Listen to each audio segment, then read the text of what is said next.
წლიანზე და 12 წლიანზე გერა რა სასწაულია რა ყვება აქ ბავშვებს ვერ დავანიშნეთ ერთჯერადი უფასო ყვება აი რუსეთში ყო დესერტი დაუშვეს უფასოდ ოლმინიკის მაგრამ სკოლები პირველ რიგში ფინეთში მეორე მსოფლიო მიდიოდა სკოლებში დაინერგა უფასო ერთჯერადი ყვება რა პროგრამები რა ხარისხის მასწავლებლები რა სკოლები აი რემონტში აქვს ზოგი სკოლა დაინგრა ბავშვები ვერ მივიდნენ თავის სკოლაში ეს არის მთავარი ეხლა ამათ რაც უნდათ ეს არის ევროპის საგანმანათლებლო სივრციდან მოწყვეტა ბოლონის პროცესიდან მოწყვეტა იმიტომ რომ ვალდებულო 12 წლიანი იყოს თუ ამის შეცვლა დაპირე რა თქმა უნდა შესაძლებელი 10 წლიანიც ნორვეგიას და ისლანდიას 10 წლიანია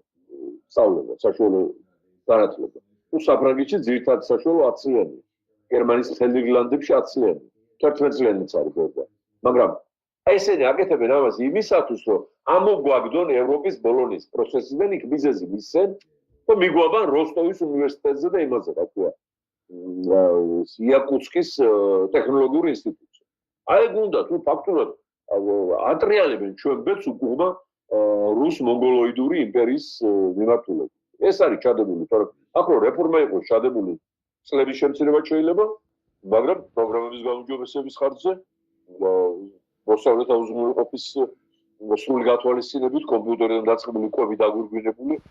ტრანსპორტი სადაც შორია მისასვლელი კარგი სკოლები და გამართული კარგი ლაბორატორიები მაგრამ ეს ალბათ ფეხებზე კიდია და საერთოდ როგორც განხელისუფლება შევცვლით პირველი საკანონმდებლო ინიციატივა ჩემი მედეპარლამენტში ვიმეც ვიქნები იქნება თანამდებობის პირთა შვილებისა და შვილიშვილებისათვის კერძო სკოლებში სიარულის აკრძალვა კეთილი ინებოს თანამდებობის პირობა ბავშვი მიიყვანოს საჯარო სკოლაში და ნახავს მე იქ რა მდგომარეობა და მე მიიღებს ყველანაირ ზომას რომ კერძო სკოლაზე მეტი კაი პირობები ქონდეს იქ თავის შვილებსა და შვილიშვილების სასწავლო ადგილს დღეს არავინ არ სწავლობს მათი წარმომადგენელი გამგებლობის მერების დეპუტატების მინისტრების დეპარტამენტის უფროსების გენერალების შვილები არ არსებობს საჯარო სკოლებში ეს ჩვენი შვილებისთვის უნდათ რომ გაზარდონ თავიანთი ჭკუით მონები თავიანთი შვილების მონები რა ვერ მოესწრებოდა